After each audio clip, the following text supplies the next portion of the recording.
Everyone, thanks for joining me. I know it's been a while since I posted out a video, but let's go ahead and do a quick comparison between the 2022 Infiniti QX60 and the 2023 Volvo XC90. Now, with that being said, MSRP for the Volvo, you can expect somewhere around $78,000 for this exact model shown. In Infiniti, you can expect anywhere around $63,000 for this exact model shown. Both these are MSRP pricing. I don't know the exact because there's too many numbers to remember, but the big number is what matters, right? This is the inscription, or in other words, an Ultimate for 23. This is the Sensory. This one is missing the autograph trim level, which will be more comparable to the inscription here.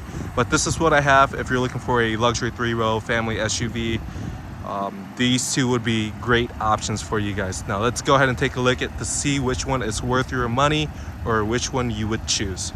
With the Volvo, you do get the Thor's LED daytime running light. And in Infiniti, you do get their piano key lighting design for their daytime running light. If we take a look at the headlights here, you can see the intricate details between both these.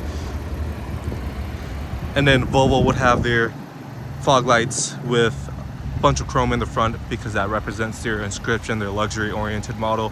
In Infiniti, they don't really, as far as I know, have like a luxury version. There's just a Sensory and the autograph, which looks pretty nice. You do get the chrome accents in the front as well. So there's a look at both. Now, talking about the Volvo here, Volvo does have, as we come off to the side here, 21-inch wheels. They're customizable with the design and the size that you want to choose. I believe you can go up to 22s, maybe 23s. I think 22s is the max, and then you can go as low as a 20-inch wheel, I believe. With the inscription, you get a few exterior chrome designs here. You can see that chrome going across down at the bottom of the doors there. There's a look at the side profile before we hop over to the Infiniti. All right, let's go over. Sweet side profile of the Infiniti. Same thing, you do get 20-inch wheels. Those are the only wheels that come with the Sensory or the autograph. They're not customizable where you can, go a different size or a different design. Again, they kind of simplify it. You do get it with the price, in my opinion. Then down here, you do get their Japanese designed sword chrome bar down here, and then a few chrome accents with the floating roof design right there. There's a look at the side profile of the Infiniti. Let's go ahead to the rears of both these vehicles. All right, taking a look at the rear of the Infiniti first. You do get their, again, digital piano key tail lighting design, full LEDs, turn signals, reverse lights, daytime running light, or tail lights right there. The chrome exhaust pipes are here. Keep in mind that for 23, they are changing those. So they won't be chrome. I believe they'll be blacked out. So if you chose a black QX60, everything will look black and pretty sweet there. But till I see it for sure, it's when we'll know. But keep in mind that that is changing for 23. There's the rear of the Infiniti. Let's go over to the Volvo. Volvo, they did clean up their rear design. You don't get the exposed exhaust pipes no more. They hid that. You do get LED tail lights, reverse lights, and turn signals down here too. Now let's go ahead and take a look at the interior of both these vehicles. So actually, disregard what I said. We should go ahead and take a look underneath the hood of both these vehicles first.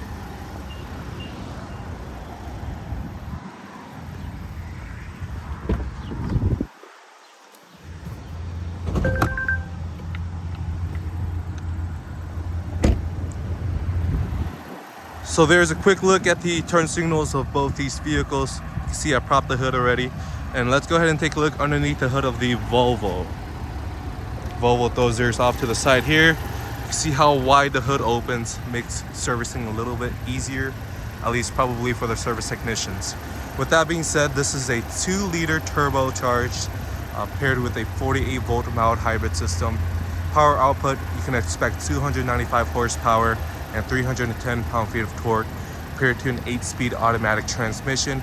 Fuel economy, you can expect 20 in the city, 26 in the highway, 22 combined. I might be one number off, but that's about it. Take a look at the Infiniti.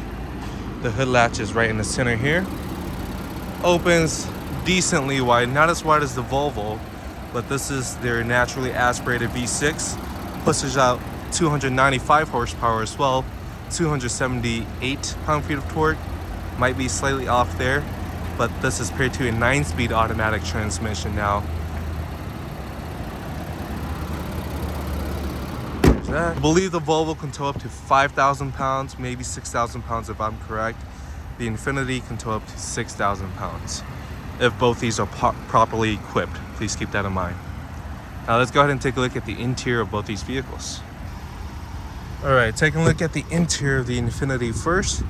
This is the door layout. It feels very nice. Leather padded, stitching, same thing right here. Soft touch down here. Real open pore wood trim. You do get a 2-person memory seat right there. And then these window controls feel very nice. They look very nice too. You do get their metal accented speaker cover for their 17 Bose audio system. Let's go ahead and take a look at the Volvo. We'll come back to the interior. Alright, coming off to Volvo's doors, you do get soft leather padding with the stitching. You do get this real wood trim, feels very nice too, that goes all the way across the doors. 3-person memory seating with their metal accented speaker covers too. This is their Bowers & Wilkins, which sounds amazing. That soft leather padding, this is the blonde interior. Infiniti just had the black interior, but they do offer the same interior color options as well. Keep that in mind. Don't look as nice, but feels very nice for the window controls here. Now let's go inside of the Volvo and then we'll hop back into the Infiniti. With that, the seats, these are the inscription style seats. They do have a momentum style seating and then an sportier R design, or in other words, it would be called a plus. Infiniti offers the same seat design across the board of all their trim levels. However, the leather material might change a little bit. Same thing with Volvo. However, the leather materials and the way the seats sit and feel is different across the board. This does have the lounge package, so you do get massaging seats, heated and cooled on this one as well. And then you do get heated rear seats. But with that being said, coming off to the interior, you do get a very nice steering wheel design right here with the blonde interior. The infotainment system right here, I believe this is a 12.3-inch screen. This is their new Google system for 2023. You do get maps displayed in there. Trying to customize it, you can either just eliminate it and have it with a clear design. I believe if you change your drive modes, it'll change the rings right here as well. I might be wrong about that. The information display, tons of information. You're gonna have everything there that you need, as well as a heads-up display. Coming off to the side or the center here, you do get their little tweeter till, whatever they call that, Bowers & Wilkins. Looks very nice, and it makes the audio system in the cabin here sound very, very nice and crisp. This is their new Google system. I'm not going to go fully in depth with this. Just briefly want to go over it though. This is like a phone layout, so they make it quite simple to use. You have everything right there that you need. Apple CarPlay, heated and cooled seats, climate controls right here. You don't have physical buttons, it's all in the infotainment display here. Keep in mind, this is so much quicker. They've updated the speed and everything. It works so much better than the the previous Volvo systems. This is like a home button, so whenever you get lost, I've gotten lost before, especially trying to play with the new head unit. I just push this and it brings me back to the home layout here, which works very nice and it's quite convenient. Volume knob right here, tuning knob, I believe you have to tune right here. And then this, I love how this looks, very clean layout. Crystal shifter, you can change the shifter too. Again, Volvo is very customizable. You can see it says a little Easter egg in there. I believe this is where it's from, or where Volvo's from. And then their stop starts right here. You do have your electronic parking brake, auto stop start, all your typical features. One thing this is missing for 23 is a wireless phone charging pad. Volvo eliminated that because they had a few bugs with that, so they will bring that back hopefully at a future date. But for 23s, they do not have that. And then there is a storage compartment. There's no storage underneath here like the Infiniti has, but I believe this is where the battery sits, so they nicely integrated that. And then there's no digital, rear view mirror, but looks very nice. It's frameless. And then one thing I do really like is this is all touch sensitive. So I can pull that back. You see what I did there? Now I just do swipe. It actually works really well too, so that's very nice. The headliner feels very nice. This is, wow, even leather padded, so that's very premium of Volvo. Let's go ahead and take a look at the Infiniti and see what they have over there. Back to the interior of the Infiniti now. You see the seat layout will look the same across all trim levels. However, if you go after the autograph, you will get a quilting design and you will also get semi-aniline leather. I believe Volvo offers Snapple leather too, so those are very comparable with the leather materials. This does have massaging seats, heated and cooled in the front as well. Now let's go ahead and take a look at the interior of the Infiniti. Again, this is their 12.3-inch infotainment display. You can cycle through a plethora of information here, and then you can also change the media view. So that is how it's customizable. Now, if you're curious about whether maps show in the digital display here like Volvo does, it does actually. But one thing is that there's a caveat to that, is you have to have a route in place and a destination before your maps can actually show up in here. This is missing the heads-up display, but it is standard on the Autograph. Volvo makes it an option as well, so they do both have that. This is not frameless, which I believe they are changing for 23. Keep that in mind. So you'll get a frameless rear view mirror, yeah, and then you'll get a digital rear view mirror for on select trim levels as well. This is a 12.3-inch screen. Maps take up the entire display here. You do get over-the-air updates on both as well, and then they're customizable with, you know, their menus and categories and whatnot of how you want to set it up. Down below here, you do have a volume knob, tuning knob, just like the Volvo. You have to push this, which is quite unfortunate. Heated and cooled seats, heated steering wheel. They both do have an air ionizer or an air purifier, which is quite nice. The shifter is not customizable, so this is going to look the same across the board on all Infiniti QX60s, whereas the Volvo is it's a little bit more customizable. You do get a wireless phone charging pad right here too. Now on both, I believe they both do have wireless Apple CarPlay. If not, then you do get it over-the-air updates. I believe both do have Android Auto. I'm not sure which one's wireless or which one is wired, but that's how that looks like. You do have the storage underneath here, probably because Infiniti does not offer any sort of electrification in their vehicles. That is how the interior of the Infiniti looks like, coming off to the roof up here. This is, I like how they show you. So this is just the glass right here. This is just the visor right here for your sunroof or your moonroof. So that's quite nice. However, you don't get like the nice leather padding. It's just all carpeted. And a panoramic roof on both. So let's go ahead and take a look at the rears and see how convenient they are. Taking a look at the rears. Same door design element follows through from the front, which is nice. You do get their, again, performance audio system, sunshades. This is the seats.